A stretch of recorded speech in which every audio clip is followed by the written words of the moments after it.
Friends, तो कैसे आप सभी। मैं प्रीति आप सभी का स्वागत करती हूँ आपके अपने यूट्यूब चैनल स्टडी पॉइंट पे। दोस्तों, उम्मीद करती होंगी कि आप अपना और अपनी फैमिली का अच्छे से ध्यान रखते होंगे। तो आज की इस वीडियो में हम जानेंगे एक इम्पॉर्टेंट चैप्टर के बारे में। पहले मैं आपको बता दूं कि आज से आपको जो भी वीडियो मिलने वाली है वो एक संपूर्ण क्लास के रूप में मिलेगी।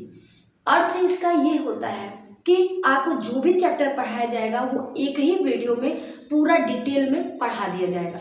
यानी कि उसके जितने भी उसमें आपको डाउट होगा, उसका जितना भी टॉपिक होगा, जितने भी उसमें टॉपिक कवर किए गए होंगे, वो सारे टॉपिक आपको एक ही वीडियो में अवेलेबल कर दिया जाएगा। क्लास 10th हो या क्लास 12th, दोनों की वीडियो मिलने वाली है आपकी इसी चैनल पे मेरे द्वारा, केवल बायोलॉजी का।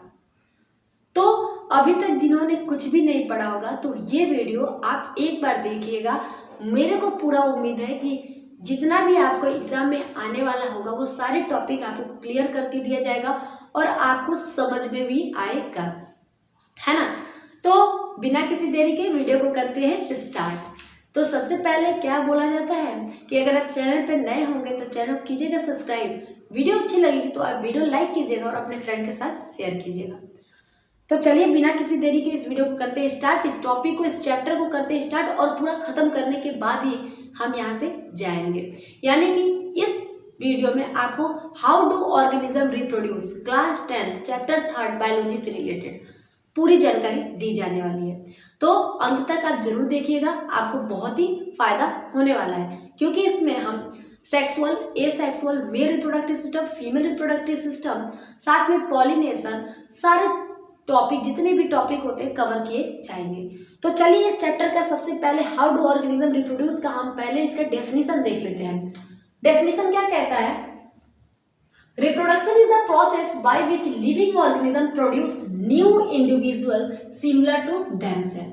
यानी कि रिप्रोडक्शन वो प्रोसेस है, वो प्रक्रिया है जिसमें सिमिलर ऑर्गेनिज्म का अर्थ होता है कि दोनों सेम ऑर्गेनिज्म आपस में रिप्रोड्यूस करके, निषेचन करके अपनी जैसी संतति उत्पन्न करता है, यानी कि बच्चे उत्पन्न करता है।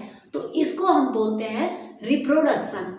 जैसे कि अगर कुत्ता है तो वो अपनी फीमेल कुतिया के साथ ही मेट करेगा, तो वो दो सिमिलर स्पीशीज आपस में मेट किए और अपनी जैसी नई संतति बना दिए, उसे हम क्या कहते हैं? उसे हम बोलते हैं रिप्रोडक्शन। ओके, अब बात करते हैं कि टाइप ऑफ रिप्रोडक्शन क्या होता है। मैम, टाइप ऑफ, दुनिया में उपस्थित क्या सभी लोग एक ही जैसे के रिप्रोडक्शन करते हैं? बिल्कुल नहीं।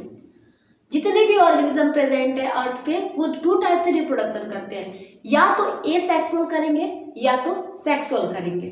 ठीक है, या तो एसेक्सुअल करेंगे या तो सेक्सुअल करेंगे। सबसे पहले एसेक्सुअल रिप्रोडक्शन देखते हैं, उसके बाद सेक्सुअल रिप्रोडक्शन में क्या मतलब क्या होता है दोनों का। एसेक्सुअल रिप्रोडक्शन क्या कह रहा है कि a single parents is involve. Single parents is involve, अर्थ क्या हुआ? पेरेंट्स का यहाँ पे क्या मतलब हुआ? या तो मेल या तो फीमेल, या तो मेल या तो फीमेल। जी हाँ, एसेक्सुअल रिप्रोडक्शन जिसमें हम या तो केवल सिंगल मेल होगा या तो केवल फीमेल इन्वॉल्व होता है ऐसे रिप्रोडक्शन में। लेकिन सेक्सुअल रिप्रोडक्शन क्या कहता है कि सेक्सुअल रिप्रोडक्शन में बोथ पेरेंट्स आर इन्वॉल्व, यानी कि यहाँ पे दोनों मेल और फीमेल दोनों प्रेजेंट होते हैं।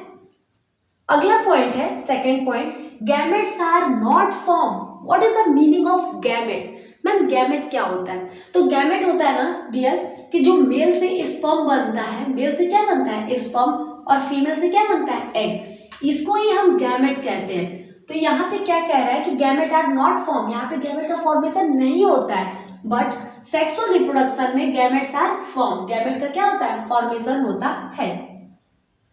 थर्ड पॉइंट है progeny is identical to parents. जो प्रोजनी होती है, प्रोजनी का यहाँ पे अर्थ क्या होता है? चाइल्ड, यानी कि उनके बच्चे। जो प्रोजनी होती है वो एकदम अपने पेरेंट्स के समान दिखाई देती है। जैसे अगर आप कोई गुलाब आप लगाते हो, कोई भी पौधा लगाते हो, कोई भी एनीथिंग, तो उसको जब लगाते हो तो वो देखते हो कि सामने अपने पेरेंट्स के समान ही एकदम दिखता है ना। जब गुलाब लगाते हो तो गुलाब एकदम हूबहू दिखाई देता है। तो यही कह रहा है कि progeny is identical to parents. For example मैंने लिखा है अमीबा। अमीबा जो होता है अपना डिवीजन करके वो क्या करता है, सेम अपनी जैसी संतति बनाता है। लेकिन यहाँ पे सेक्सुअल रिप्रोडक्शन में progeny is only genetically similar. जो प्रोजनी होते हैं, जो बच्चे होते हैं, वो केवल अपने पेरेंट्स का जीन्स, अपना डीएनए लेते हैं। जैसे कि आप लोग हो, आप अपने मम्मी या पापा से सेम टू सेम हूबहू दिखते हो? नहीं ना, बहुत कम दिखते होगे। हाँ, कुछ पोर्शन दिखता है, सेम टू सेम तो नहीं मम्मी पापा जैसे दिखने लगते हैं। तो मम्मी पापा का हमारे अंदर क्या आया होता है, जीन आया होता है, डीएनए आया होता है, ठीक है। तो ये कह रहा है कि प्रोजनी इज ओनली जेनेटिकली, यानी कि आनुवांशिकी रूप से हम बस सिमिलर होते हैं। यहाँ पे एग्जाम्पल अगर लिखना चाहो तो एनिमल लिख देंगे, ह्यूमन बॉडी लिख देंगे, ह्यूमन लिख देंगे। अब बात करते हैं, देखिए यहाँ पे तो थोड़ा में मैंने बता दिया कि क्या अंतर होता है। अब हम इसको पूरे डिटेल में कवर करेंगे कि एक सेक्सुअल क्या होता है मैम, सेक्सुअल रिप्रोडक्शन क्या होता है, ए सेक्सुअल के कितने टाइप होते हैं। टाइप होता है ना, फ्यूजन हो गया, budding, spore formation, fragmentation, regeneration and vegetative propagation. उसी तरह सेक्सुअल रिप्रोडक्शन की भी हम बात करेंगे। तो सबसे पहले ए सेक्सुअल रिप्रोडक्शन की हम डिफिनेशन देख लेते हैं। Asexual reproduction is extremely useful as a mean of rapid multiplication. Rapid मतलब बहुत तेजी से जब संख्या बढ़ाना होता है तो वहां पे ए सेक्सुअल रिप्रोडक्शन होता है। It is a common lower plants में देखने को मिलता है एंड एनिमल्स में देखने को मिलता है, ठीक है। एंड एनिमल्स में, यहाँ पे ह्यूमन में लिख देती हूँ, ठीक है। इसके टाइप के बारे में हम पूरा डिटेल में पढ़ेंगे कि क्या होता है मैम फ्यूजन, क्या होता है फ्रैगमेंटेशन, क्या होता है स्पोर फॉर्मेशन, क्या होता है वेजिटेटिव प्रोपोगेशन। तो चलिए इसके आगे हम कंटिन्यू करते हैं। जैसे कि पता है आप लोगों को कि एक ही वीडियो में ये पूरा चैप्टर क्या किया जाएगा, कंप्लीट किया जाएगा। तो अंत तक जरूर बने रहिएगा। और मुझे पता नहीं कि ये कितने मिनट का बनने वाला है, तो अंत तक आप देखिएगा, ये पूरा चैप्टर आपको डिटेल में कवर कराया जाएगा। तो चलिए आगे देखते हैं। तो बात करते हैं अब ए सेक्सुअल के टाइप की। सबसे पहले है फिजन। फिजन का अर्थ होता है ना जो टूट जाना, यानी कि अलग हो जाना। यानी कि लिखा है मैंने, द पेरेंट सेल डिवाइड मतलब टूटना, स्प्लिट मतलब भी टूटना या अलग होना, इनटू टू डॉटर सेल। जब कोई भी ऑर्गेनिज्म, कोई भी प्लांट्स जब दो हिस्सों में टूट जाता है ना, जो लोअर प्लांट्स होते हैं, टूटकर अपने जैसा संतति बनाते हैं, उसे हम फिजन कहते हैं। ये फिजन आपको दो प्रकार से देखने को मिलेगा। एक होता है बाइनरी फिजन और एक दूसरा होता है मल्टीपल फिजन। दूसरा पॉइंट होता है इसका, दूसरा जो टाइप होता है बर्डिंग होता है। बर्डिंग का अर्थ होता है मुकुलन, हिंदी में बताऊं तो मुकुलन होता है। A new organism is produce as an outgrowth. Outgrowth का अर्थ होता है कोई भी ऑर्गेनिज्म हो, जैसे कि कोई भी एक प्लांट से ऑर्गेनिज्म है, इसकी साइड में ऐसा कुछ उभार निकल आया, तो ये आउटग्रोथ होता है। तो a new organism is produce as an outgrowth of the parents body part. Like example आपका दिया है हाइड्रा और ईस्ट, ठीक है। तीसरा होता है स्पोर फॉर्मेशन। स्पोर के माध्यम से जो फॉर्मेशन होता है उसे हम स्पोर फॉर्मेशन कहते हैं। क्या कह रहा है इसमें, spores are small bulb like structure. Bulb का अर्थ होता है वही उभार, छोटा सा bulb like structure develop at the top of fungus plant. ये फंगी प्लांट पे देखने को मिलता है spore formation. Release into air, जो बल्ब लाइक स्ट्रक्चर होगा, मान लीजिए कि ये कोई प्लांट से, कहाँ बनाऊँ, यहाँ बनाती हूँ, ये प्लांट से यहाँ पे ऐसे कुछ स्ट्रक्चर होगा और ये जब मैच्योर हो जाएगा तो ये फट जाएगा और इसमें से स्पोर निकल आएंगे। तो कह रहा है कि रिलीज इनटू एयर, और एयर में बहने लगेंगे, and germinate into new individual after landing into food और सोइल। कहाँ पे जर्मिनेट हो जाएंगे, जब वो फूड या सोइल पाएंगे अपने फेवरेबल कंडीशन के अनुसार, तो वहां पे वो क्या करेंगे, ग्रोथ करेंगे। फिर से बताती हूँ, spore formation. Spore formation small bulb like structure होता है जो डेवलप होता है eight the top part of the fungus plant. Fungus के टॉप प्लांट पे होता है। रिलीज इनटू एयर, और जब वो मैच्योर होता है तो वो फट जाता है, और फटने के बाद जो स्पोर्स निकलते हैं वो कहाँ पे घूमते हैं, एयर में घूमते हैं और जर्मिनेट होते हैं, और उसके बाद जाके कहीं बैठ जाएंगे। यानी कि कहाँ पे जाके जर्मिनेट हो जाएंगे, जब अपने जैसा कोई फूड, अपने कंडीशन के अनुसार फूड पाएंगे या सॉइल पाएंगे, वहां पे वो जर्मिनेट हो जाते हैं। इसका एग्जांपल है राइजोपस। ओके, चौथा एसेक्सुअल रिप्रोडक्शन का पार्ट होता है fragmentation. It is the accidental process when the broken piece of an organism grow into a complete organism. यानी कि फ्रैगमेंट का अर्थ ही होता है टुकड़ा। क्या अर्थ होता है, टुकड़ा। जब कोई प्लांट, मान लीजिए कोई प्लांट है और यहाँ से ये टूट कर अलग हो गया, फ्रैगमेंट टूट गया, पीस में हो गया ना, छोटे पीस में, तो ये अब नया एक पेरेंट्स बॉडी तैयार करेगा, तो उसी को हम बोलते हैं फ्रेगमेंटेशन। एग्जाम्पल में spirogyra.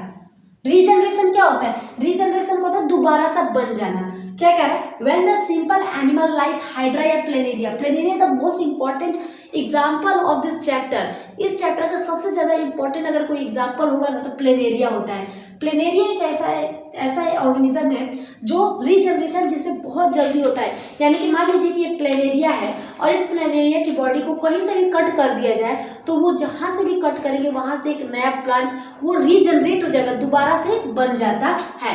Develop a new organism from there part, जैसे कि एग्जाम्पल में प्लेनेरिया। याद रखिएगा रीजनरेशन सबसे तेज किसमें होता है? प्लेनेरिया में। वेजिटेटिव प्रोपोगेशन का अर्थ होता है कि कभी भी किसी भी प्लांट के किसी भी हिस्से को जब हम जमीन में लगा दें तो उसी टाइप का एक नया प्लांट ग्रोथ हो जाना। जैसे कि a mode of reproduction in which part like the stem, root, leaf develop a new plant. और इसके एग्जाम्पल तो देने की जरूरत नहीं है ना, ये सब तो आप घरों में जैसे हम कलम करके लगाते हैं या फिर किसी का बीज बोते हैं, तो ये सभी चीजें उसके एग्जाम्पल होती है। तो अब यहाँ से हम बात करते हैं सेक्सुअल रिप्रोडक्शन की। अब बात करते हैं सेक्सुअल रिप्रोडक्शन की, जो प्लांट्स में भी देखा जाता है। देखिए सेक्सुअल रिप्रोडक्शन जो होता है प्लांट भी करता है और एनिमल भी करता है, लेकिन ये सेक्सुअल रिप्रोडक्शन केवल प्लांट्स में देखा जाता है। तो प्लांट्स सेक्सुअल और एसेक्सुअल दोनों टाइप का रिप्रोडक्शन करता है। ठीक है, तो चलिए देखते हैं सेक्सुअल रिप्रोडक्शन क्या होता है। When reproduction take place between two gamete is called sexual reproduction. Two gamete का मतलब यहाँ पे क्या हो गया? Male and female. मैंने इससे पहले भी बताया था आपको। सेक्सुअल रिप्रोडक्शन इन प्लांट, अब पहले बात कर लेते हैं कि सेक्सुअल रिप्रोडक्शन इन प्लांट क्या होता है, कैसे होता है। It occurs mostly in flowering plants, flowering plant में यानी कि एंजियोस्पर्मिक प्लांट, फ्लावरिंग प्लांट बोला जाता है ना, एंजियोस्पर्मिक प्लांट्स में देखते हैं। In fact flowers are the reproductive organ of plant. जो फ्लावर्स होता है ना, फ्लावर्स होता है वो प्लांट का रिप्रोडक्टिव ऑर्गन माना जाता है। जैसे कि आप यहाँ पे एक फ्लावर देख रहे होंगे, शायद से आपको समझ में आ जाए ये, नहीं तो मैंने फ्लावर, पार्ट्स ऑफ फ्लावर करके बहुत सारी वीडियो बनाई है, आप देख लीजिएगा, नहीं तो मैं यहीं पे समझाती हूँ आपको, अच्छे तरीके से आपको समझ में आ जाएगा। ये है parts of flower. Okay, parts of flower क्या कहता है कि ये पार्ट्स ऑफ फ्लावर में कैसे क्या रिप्रोडक्टिव ऑर्गन है, कौन सा है, कहाँ पे है, देखते हैं।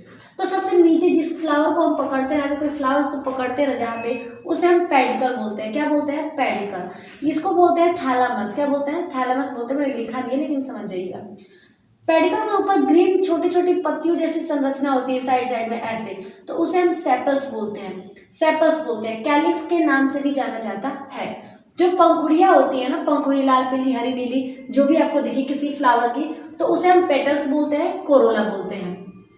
इसमें मेल रिप्रोडक्टिव पार्ट, ये जो सेंटर में आपको दिख रहा है ना, ये वाला हिस्सा, ये है फीमेल रिप्रोडक्टिव पार्ट। क्या है? Female reproductive part. तो फीमेल रिप्रोडक्टिव पार्ट के 3 पार्ट होते हैं फ्रेंड्स। स्टिग्मा जो ऊपर वाला पार्ट होता है, स्टिग्मा होता है, उसके नीचे स्टाइल, एंड लास्ट वन क्या होता है? ओवरी होता है। इसे हम गाइनोसियम और कार्पेल के नाम से भी जानते हैं। गाइनोसियम और कार्पेल के नाम से। गाइनोसियम क्या होता है?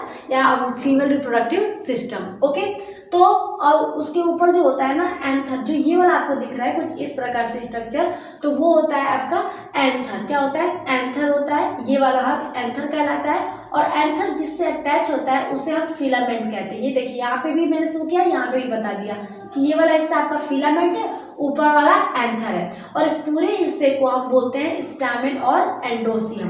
क्या बोलते हैं? स्टामेन या एंड्रोसियम। मेल रिप्रोडक्टिव पार्ट कहा जाता है। फ्लावर्स फ्रेंड्स 2 टाइप के होते हैं। बाइसेक्सुअल फ्लावर होते हैं, यूनिसेक्सुअल होते हैं। बाई का अर्थ होता है बोथ, मतलब दोनों। जहां पर मेल और फीमेल दोनों प्रेजेंट होते हैं वो है बाइसेक्सुअल फ्लावर। जैसे कि हिबिस्कस यानी कि गुड़हल का फूल और मस्टर्ड यानी कि सरसों का फूल। यूनिसेक्सुअल क्या होता है? यूनि का अर्थ होता है एक। यहाँ पे मैम जहां पर केवल एक या तो मेल होगा या तो फीमेल होगा, तो वो होता है आपका यूनिसेक्सुअल, जैसे पपाया और वाटर मिलोन। ठीक है, चलिए अब हम देखते हैं कि पॉलिनेशन क्या होता है। What is pollination? फ्लावर में जो पॉलिनेशन यानी कि परागण कैसे होता है और परागण के टाइप क्या होते हैं। ठीक है, अब बात करते हैं हम आगे की, यानी कि अब जो फ्लावर मैंने बताया था उससे रिलेटेड कुछ हो। आई होप कि गाइस आपको समझ में आ रहा होगा फ्रेंड्स। तो अगर आपको अच्छा लग रहा होगा तो वीडियो को शेयर करना ना भूलें, ठीक है। तो अब बात करते हैं कि typical flower consist of main 4 part, यानी कि जो फ्लावर होता है उसका 4 पार्ट, जो 4 पार्ट ही होते हैं वो बहुत ज्यादा इंपॉर्टेंट होते हैं। कौन कौन से? एक कैलिक्स होता है जो सेपल्स होता है, मैंने बताया ना सेपल्स कौन सा होता है, green leafy like structure is called sepal. Corolla होता है जो पेटल्स को, पंखुड़ियों को बोलते हैं। एंड्रोसियम होता है और गाइनोसियम होता है। एंड्रोसियम को हम बोलते हैं स्टामेन और गाइनोसियम को क्या बोलते हैं? कार्पेल्स बोलते हैं, ठीक है। एंड्रोसियम को हम स्टामेन और गाइनोसियम को कार्पेल। तो यही जो 4 पार्ट आपको दिख रहा है ना, बहुत ही ज्यादा इंपॉर्टेंट होता है। अब हम बात करते हैं एक बेहतरीन टॉपिक के बारे में। इस चैप्टर का एक बेहतरीन टॉपिक क्या है? पॉलिनेशन। पॉलिनेशन को हम हिंदी में क्या बोलते हैं मैम? पॉलिनेशन को डियर हम हिंदी में बोलते हैं परागण। परागण एक ऐसा प्रोसेस है जिसमें मेल पार्ट्स के एंथर से पॉलन ग्रेन निकल के फीमेल पार्ट के स्टिग्मा तक जाते हैं। ये क्रिया पॉलिनेशन कहलाती है। जैसे कि ये मेल पार्ट है, इस मेल पार्ट के एंथर से निकल के जो फीमेल पार्ट है, फीमेल पार्ट के स्टिग्मा तक जाता है, तो उसे हम क्या बोलते हैं? पॉलिनेशन कहते हैं। मैंने लिख रखा है, आइए समझ लेते हैं। Transfer of pollen grain of a flower from anther of a male part to the stigma of the female part. इस process is called pollination, ठीक है। परागण वह क्रिया है जहां पे मेल एंथर से पॉलन ग्रेन निकलकर फीमेल के स्टिग्मा तक जाता है। ये पॉलिनेशन फ्रेंड्स 2 प्रकार का होता है। एक होता है सेल्फ पॉलिनेशन, एक होता है क्रॉस पॉलिनेशन। सेल्फ का अर्थ क्या होता है? खुद से। जब कोई पॉलिनेशन, जब कोई प्लांट खुद के प्लांट के फ्लावर को पॉलिनेट करे ना, तो वो होता है सेल्फ पॉलिनेशन। क्या होता है? जब कोई प्लांट अपने खुद के फ्लावर को पॉलिनेट करे तो वो सेल्फ पॉलिनेशन होता है। और क्रॉस का अर्थ होता है दूसरों पे, यानी कि जब कोई प्लांट दूसरे के फ्लावर को पॉलिनेट करता है तो वो होता है क्रॉस पॉलिनेशन, ठीक है। तो मैंने यहाँ पे छोटे में लिख दिया है, आपको बता दिया, समझ में आ गया होगा। सेल्फ पॉलिनेशन होता है सेम फ्लावर पे और क्रॉस पॉलिनेशन होता है अनदर फ्लावर पर। अब बात करते हैं फर्टिलाइजेशन, प्लांट में फर्टिलाइजेशन के बारे में, ठीक है। प्लांट में फर्टिलाइजेशन के बारे में, the fusion between the pollen grain and egg cell. The fusion, जो फ्यूजन होता है, जब फ्यूज होते हैं पॉलन ग्रेन, जब एग सेल से फ्यूज होता है तो इसे हम फर्टिलाइजेशन बोलते हैं। इसमें क्या होता है? ये कहाँ पे होता है मैम? तो ये इनसाइड होता है ओवरी के अंदर। कहाँ पे होता है? ओवरी के अंदर होता है। प्लांट के फ्लावर के ओवरी के अंदर होता है। ओवरी ग्रो, जैसे जैसे ओवरी बढ़ती है यानी कि वृद्धि करती है, विकास करती है, तो इसमें क्या rapidly and ripened to grow from a fruit. तो यह क्या होता है? ओवरी से क्या, किस चीज का फॉर्मेशन होता है? फ्रूट बनता है। याद रखिएगा, ओवरी किसका फॉर्मेशन करती है? फ्रूट का। और ओव्यूल किस चीज का फॉर्मेशन करता है मैम? सीड का, मतलब बीज का। वाइल, जबकि the seeds contain the future plant, this process is called germination of seed. germination of seed कौन करता है मैम? germination of seed करता है ओव्यूल। अब ये हुआ आपका प्लांट खत्म। प्लांट का हम एसेक्सुअल सेक्सुअल दोनों देख लिए। अब हम sexual reproduction in human beings देखेंगे कि ह्यूमन बींग्स में कैसा सेक्सुअल रिप्रोडक्शन होता है, ठीक है। तो बिना किसी देरी के कर दूं स्टार्ट? बिल्कुल करेंगे, क्योंकि हमको पढ़ना है sexual reproduction in flowering, sexual reproduction in human beings. क्या कह रहे हैं ह्यूमन बींग्स में? चलिए, रिप्रोडक्शन क्या होना चाहिए, पहले सेक्सुअल रिप्रोडक्शन के लिए क्या क्या इंपॉर्टेंट है। तो human sexual mode of reproduction, मैंने पहले ही बताया था कि जो ह्यूमन होता है सेक्सुअल रिप्रोडक्शन करता है, एसेक्सुअल तो करता नहीं है। ओके, इट नीड ओवा एंड स्पर्म। फीमेल की बॉडी में एग बनता है, उसे ओवा कहते हैं। ओवा चाहिए और स्पर्म चाहिए जो मेल बॉडी में बनता है, ठीक है। थर्ड पॉइंट लिखा है, human beings have a well developed male and female reproductive system. जी हाँ, सेक्स करने के लिए जो होता है फीमेल और मेल का रिप्रोडक्टिव सिस्टम मैच्योर होना चाहिए, वेल डेवलप होना चाहिए। तो चलिए स्टार्ट कर देते हैं अब हम लोग सेक्सुअल रिप्रोडक्शन इन मेल या फीमेल, ठीक है। रिप्रोडक्टिव सिस्टम और फीमेल रिप्रोडक्टिव सिस्टम के बारे में सबसे पहले बता दूं कि अभी यहाँ पे हम लोग फिगर का डिस्कशन नहीं करेंगे। तो जो फिगर आपके एनसीईआरटी में दिया होगा ना, वो आप ध्यान से देख लेंगे, क्योंकि वहाँ पे लेबलिंग के लिए ही पूछता है ना। तो आपको वहाँ पे देख लेंगे कि कहाँ कौन से पार्ट को क्या कहते हैं। वैसे हम लोग आज शॉर्ट नोट की तरह ही पढ़ रहे हैं, ठीक है। एक डिटेल्स जानकारी की क्या क्या एग्जाम में आ सकता है, और जो कभी नहीं पढ़ा होगा उसके लिए ये वीडियो ज़्यादा इम्पॉर्टेंट है कि थोड़ा सा पढ़ के उसको ज़्यादा नॉलेज मिल सके। तो पहले बात करते हैं मेल रिप्रोडक्टिव सिस्टम के बारे में। जैसे आप सभी को पता है कि जो मेल रिप्रोडक्टिव सिस्टम होता है वो मेल का आउटर पार्ट होता है, यानी कि शरीर से बाहर लटका हुआ हिस्सा होता है। मैम ऐसा क्यों होता है? मेल का रिप्रोडक्टिव सिस्टम शरीर के बाहर की तरफ क्यों होता है? क्योंकि डियर, जो मेल रिप्रोडक्टिव सिस्टम में जो स्पर्म बनता है ना, जो सेक्स ऑर्गन होता है, जो टेस्टिस होता है, उसमें स्पर्म का फॉर्मेशन होता है। और स्पर्म के बनने के लिए जो टेम्परेचर चाहिए होता है 34 डिग्री सेल्सियस चाहिए होता है। कितना? 34 डिग्री सेल्सियस स्पर्म के लिए। लेकिन ह्यूमन बॉडी का टेम्परेचर मैम कितना होता है? 37 डिग्री सेल्सियस। तो अगर मतलब मेल का रिप्रोडक्टिव सिस्टम शरीर के अंदर होता तो स्पर्म का तो फॉर्मेशन नहीं हो पाता। इसीलिए स्पर्म के फॉर्मेशन के लिए टेम्परेचर मेंटेन रखने के लिए जो मेल का रिप्रोडक्टिव पार्ट होता है शरीर से बाहर की तरफ होता है। आपको पता है था मिलियंस ऑफ नंबर स्पर्म बनते हैं पर डे एक मेल में। The formation of male germ cell sperm यानी कि जो मेल जर्म सेल है यानी कि स्पर्म है take place in the testis. Testis जो होता है आउटर साइड में प्रेजेंट होते हैं, जो है ना बाहरी तरफ पे प्रेजेंट होते हैं, दो पाउच लाइक स्ट्रक्चर होते हैं, उसे हम टेस्टिस बोलते हैं। Actually a pair of testis are located inside the scrotum. और अगर टेस्टिस है, मान लीजिए ये टेस्टिस है, तो टेस्टिस के ऊपर भी एक पतली सी लेयर होती है, पतली सी स्किन होती है, जिसे हम स्क्रोटम के नाम से जानते हैं। ठीक है, स्क्रोटम सिचुएटेड, यहाँ पे TED है, इरेज हो गया है, situated outside the abdominal cavity. Abdominal cavity का अर्थ होता है कमर के नीचे का जो भी हिस्सा होता है वो एब्डोमिनल कैविटी होता है। ठीक है, हमारे शरीर का 3 हिस्सा होता है, हेड, थोरैक्स यानी कि चेस्ट वाला, और एब्डोमिनल कैविटी यानी कि कमर के नीचे का हिस्सा जहाँ पर रिप्रोडक्टिव पार्ट होता है of by testis, sorry, abdominal cavity. It meant to keep relatively a low temperature needed for the production of sperm, जैसे कि मैंने शुरू में ही आपको बता दिया। ठीक है, moreover the testis release a male sex hormone is called testosterone। याद रखिएगा, जो मेल सेक्स हार्मोन होता है जो स्पर्म का फॉर्मेशन करता है वो कौन सा हार्मोन होता है मैम? टेस्टोस्टेरोन। याद रहेगा ना, टेस्टोस्टेरोन जो होता है मेल में स्पर्म का फॉर्मेशन करता है। Sperm release in the female vagina. Sex के दौरान जो स्पर्म होता है फीमेल के वेजाइना पार्ट में रिलीज होता है। और ड्यूरिंग कॉपुलेशन, किस समय? कॉपुलेशन यानी कि सेक्स के दौरान, जब मेल फीमेल आपस में कॉपुलेट होते हैं, सेक्स करते हैं, तो उस समय जो स्पर्म होता है मेल बॉडी से निकल के फीमेल बॉडी के वेजाइना तक जाता है। तो इतना ही आपके लिए मेल रिप्रोडक्टिव सिस्टम। बाकी आपको पता है कि डायग्राम आपको कहाँ मिलेगा? आपके NCERT बुक में। लेवलिंग के लिए पूछता है तो थोड़ा इंपॉर्टेंट है, तो आप जरूर पढ़ लेंगे। अब बात करते हैं फीमेल रिप्रोडक्टिव सिस्टम के लिए। फीमेल रिप्रोडक्टिव सिस्टम का जो जो फीमेल रिप्रोडक्टिव सिस्टम का जो सेक्स पार्ट होता है वो शरीर के अंदर के साइड होता है ना, शरीर के अंदर होता है।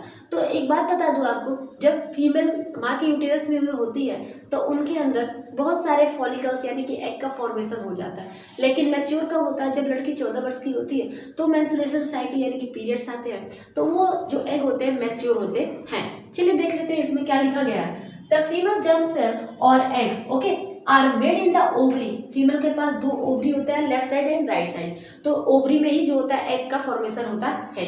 A pair of which is located both side of the abdomen। हमारे एब्डोमेन के दोनों साइड जो होते हैं क्या प्रेजेंट होते हैं? ओवरी प्रेजेंट होता है। When a girl is born, the ovaries already contain thousands of immature egg cell, है ना। 60 से 70 हजार जो होते हैं एग्स बन के होते हैं जब माँ के यूटेरस में लड़की रहती है। तो उसे क्या कहते हैं? उसे ओगोनिया कहते हैं। क्या कहते हैं? ओगोनिया कहते हैं। एट प्यूबर्टी, लेकिन जैसे जैसे प्यूबर्टी आता है, ठीक है, some of this eggs start maturing, उसमें से बहुत सारे एग मैच्योर हो जाते हैं और हर मंथ जो होते हैं प्रोड्यूस होते हैं by one of the ovary. एक ओवरी से एक मंथ एक एग रिलीज होता है और दूसरे ओवरी से सेकेंड मंथ में एक एग रिलीज होता है, जिसे हम पीरियड्स बोलते हैं। The egg is carried from the ovary to the womb. ये एग कहाँ पे जाते हैं? वोम तक जाते हैं यानी कि गर्भाशय तक जाते हैं, थ्रू ए फॉलोपियन ट्यूब, जो फॉलोपियन ट्यूब होता है उसके माध्यम से। This tube open into the uterus. Uterus वो पार्ट होता है जहाँ पे बेबी का फॉर्मेशन होता है। ये सैक लाइक स्ट्रक्चर होता है, इलास्टिक सैक लाइक स्ट्रक्चर होता है, तो यूटेरस में बनता है। बैग लाइक स्ट्रक्चर मैंने लिख रखा है। Uterus open into the vagina, और यूटेरस कहाँ पे खुलता है? वेजाइना में खुलता है, थ्रू द सर्विक्स, सर्विक्स के माध्यम से। बता दूं आपको, जो सर्विक्स होता है फीमेल रिप्रोडक्टिव का सबसे आउटर पार्ट होता है जो बाहर से दिखाई देता है, उसके आगे वेजाइना होता है और उसके आगे जो होता है यूटेरस होता है। यूटेरस में जो होते हैं 2 फॉलोपियन ट्यूब होते हैं और दोनों फॉलोपियन ट्यूब के पास होता है ओवरीज होता है, और ओवरी के अंदर बना होता है क्या? एग सेल का फॉर्मेशन होता है।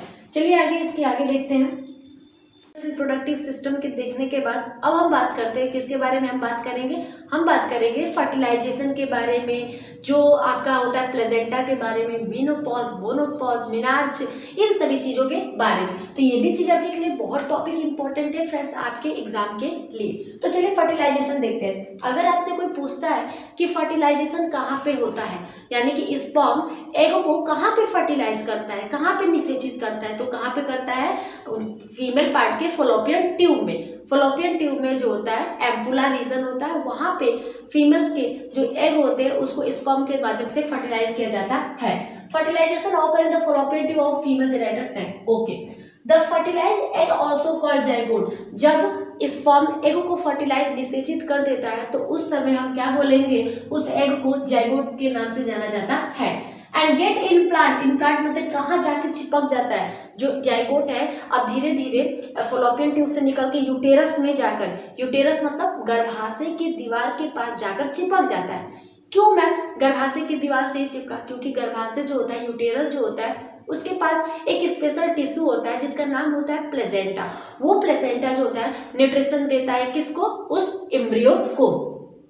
Uterus is richly supplied with blood to nourish the growing embryo through placenta. Okay. If zygote is not formed, अगर वो फीमेल प्रेग्नेंट नहीं हुई होती हो, ये सब जो पहले बताया मैंने वो प्रेगनेंसी के समय का था। अगर फीमेल प्रेग्नेंट नहीं होती है तो क्या कहते हैं, तो इनर वॉल ऑफ यूटेरस, जो यूटेरस के अंदर जो वॉल होती है वो ब्रेक यानी कि टूट जाती है और ब्लीडिंग होता है यानी कि ब्लड बाहर निकलता है वेजाइना के माध्यम से, जिस प्रोसेस को कहते हैं मेंस्ट्रुएशन, यानी कि मेंस्ट्रुएशन मतलब पीरियड्स आता है। जो फीमेल प्रेग्नेंट हो जाती है उनको पीरियड्स नहीं आता है और जो फीमेल प्रेग्नेंट नहीं होती है उनको पीरियड्स आता है। It occur at regular interval of 28 to 30 days, यानी कि 28 से 30 दिन के अंतराल पे पीरियड्स आता है, जो कितने दिन रहता है, 5 दिनों तक रहता है। The embryo get nutrition from the mother blood. अब जो बेबी, जो फीमेल प्रेग्नेंट है, उसका जो अंदर बच्चा बन रहा होगा उसको जो पोषण तत्व चाहिए तो वो कहाँ से मिलता है, जो फीमेल होती है उसके ब्लड से, यानी कि मदर के ब्लड से, with the help of special tissue is called placenta. याद रखिएगा ये टर्म। प्लेसेंटा क्या काम करता है मैम, प्लेसेंटा जो होता है जाइगोट को या एम्ब्रियो को क्या देता है, न्यूट्रिशमेंट देता है, यानी कि पोषक तत्व देता है। कहाँ से देता है, मदर के ब्लड से देता है। देखिए मैंने प्लेसेंटा के बारे में भी लिख रखा है, आप एक बार देख लीजिए। It provide a large surface area for glucose and oxygen pass from the mother to the embryo। जो ऑक्सीजन होता है मदर से एम्ब्रियो तक पहुंचाने का काम करता है, जो फूड मटेरियल होता है वो पहुंचाने का काम करता है। The child born as result after 9 month, और 9 महीने बाद एक बच्चे का जन्म होता है। डेवलपमेंट इनसाइड द मदर वूम, वूम मतलब कोख होता है, तो मदर के कोख में पल रहे बच्चे का 9 महीने बाद जन्म होता है। और इस पीरियड को क्या बोलते हैं, गैस्टेशन। उस स्थिति को क्या बोलेंगे हम, गैस्टेशन पीरियड बोलते हैं। The sexual cycle in women, women जो होता है कितने कब तक प्रेग्नेंट हो सकती है, तो वुमेन की जब एज 45 to 50 ईयर्स होती है तो इसके पहले जो 50 से पहले ही फीमेल एक प्रेग्नेंट हो सकती है, उसके बाद नहीं होता है। एक टर्म है मिनार्च। मिनार्च का अर्थ होता है जब फीमेल में पीरियड स्टार्ट होता है, यानी कि 14 ईयर्स यानी कि 14 वर्ष से स्टार्ट होता है, मिनार्च कहलाता है। मोनोपॉज, जब पीरियड आना बंद हो जाए, यानी कि फीमेल जो हो गई 50 एज की हो गई तो होता है उसे स्टॉप हो जाता है पीरियड, तो इसे मोनोपॉज कहते हैं। फ्रेंड्स अभी हम लोग के बस 2 से 3 टॉपिक बचे हैं जो हम आज पूरा कवर ही करेंगे, क्योंकि आप संपूर्ण वीडियो है, आप देख रहे हो थंबनेल पे देखा होगा आपने संपूर्ण वीडियो है। तो चलिए आगे बात करते हैं। अब हम बात करेंगे कॉन्ट्रासेप्टिव मेथड के बारे में, यानी कि कोई फीमेल प्रेग्नेंट नहीं होना चाहती है लेकिन फिर भी उनको क्या करना है, उनको सेक्स करना है, तो उसके लिए क्या क्या चीजें आती है। तो चलिए बात करते हैं। तो अब बात करते हैं इस चैप्टर के लास्ट टॉपिक के बारे में। बस 2 से 4 मिनट का और क्लासेस चलेगा फ्रेंड्स, और आप लोग देख सकते हैं वीडियो बस थोड़ा ही बड़ा बना है, ज़्यादा बड़ा नहीं बना है। तो आपको आई होप कि वीडियो अच्छी लगी होगी और यूजफुल भी लगा होगा, तो फ्रेंड के साथ शेयर कीजिएगा। तो चलिए लास्ट टॉपिक पे कवर कर लेते हैं, कॉन्ट्रासेप्शन, यानी कि प्रेगनेंसी अवॉइड करना, मतलब प्रेगनेंसी कोई नहीं चाहता है तो क्या कर सकता है। तो उसके लिए 3 मेथड होते हैं। फिजिकल बैरियर होता है, सर्जिकल बैरियर या मेथड होता है, और केमिकल मेथड होता है।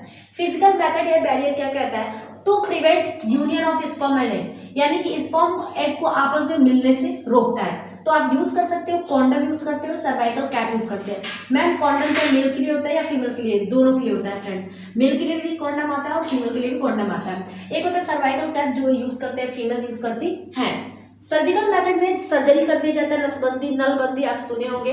तो जो मेल होते हैं उसको वेस्कोटॉमी कहते हैं। क्या कहते हैं? वेस्कोटॉमी होता है। The vas deferens of male is block to prevent the sperm transfer. इसमें क्या कहते हैं? वॉस डिफरेंसिया को कट करके बांध दिया जाता है, टाई कर दिया जाता है, ब्लॉक कर दिया जाता है, जिसके माध्यम से स्पर्म ट्रांसफर नहीं होता है। ट्यूबेक्टॉमी यूज शब्द यूज किया जाता है। ये दोनों वर्ड आप याद कर लेंगे, दोनों शब्द कहाँ यूज किए जाते हैं। तो वेस्टॉमी यूज करते हैं मेल में और ट्यूबेक्टॉमी यूज करते हैं फीमेल में। तो फीमेल के फॉलोपियन ट्यूब को बांध दिया जाता है, जिससे एग प्रोड्यूस नहीं होता है। याद है, एग मतलब एग तक स्पर्म नहीं पहुंचता है। एग कहाँ पे फर्टिलाइज होता है? फॉलोपियन ट्यूब में ही तो होता है ना, इसीलिए फॉलोपियन ट्यूब को क्या कर दिया जाता है? बांध दिया जाता है। केमिकल मेथड क्या कहता है? इसमें मतलब कि आप कोई भी दवाई खा सकती है, पिल्स आती है बहुत सारे मार्केट में, तो वो दवाई खाने के लिए कहा है।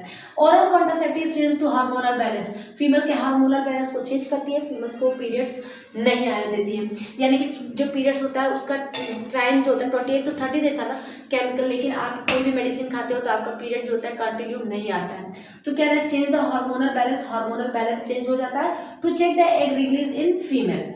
इसका यूज करते हैं इसमें केमिकल मेथड में कॉपर टी करके आता है। Copper T place in the uterus to prevent the pregnancy. Uterus में जो डॉक्टर के माध्यम से कॉपर टी लगाया जाता है, जिसके माध्यम से फीमेल प्रेग्नेंट नहीं होती है। लास्ट टॉपिक इस चैप्टर का sexual transmitted disease. Sexual transmitted disease क्या होता है? जो कोई भी मेल हो या कोई भी फीमेल हो, जब उसके एक से अधिक पार्टनर होते हैं तो उस समय उसको एक डिजीज होता है जिसे हम एड्स बोलते हैं। क्या बोलते हैं फ्रेंड्स? Ads, AIDS। एड्स का पूरा नाम होता है एक्वायर्ड इम्यूनोडिफिशियंसी सिंड्रोम। ओके, तो कह रहा है एसटीडी यानी कि सेक्सुअल ट्रांसमिटेड डिजीज। क्या कह रहे हैं यहाँ पे? डबल टी होगा। The sexually transmitted disease are caused by different pathogen transmitted by contact with unhealthy person।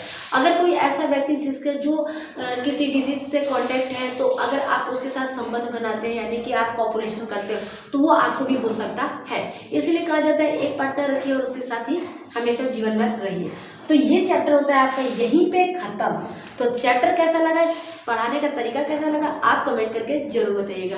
बहुत मेहनत लगती है फ्रेंड्स एक छोटी सी वीडियो बनाने के लिए, लेकिन आपका एक सेकंड लगेगा एक वीडियो को लाइक करने में। तो अगर चैनल पर नए होंगे तो चैनल को सब्सक्राइब करके वीडियो को लाइक कमेंट शेयर जरूर कीजिएगा। मिलेंगे नेक्स्ट टॉपिक नेक्स्ट चैप्टर के साथ एक बहुत ही बेहतरीन वीडियो के साथ। तब तक के लिए बाय बाय, टाटा।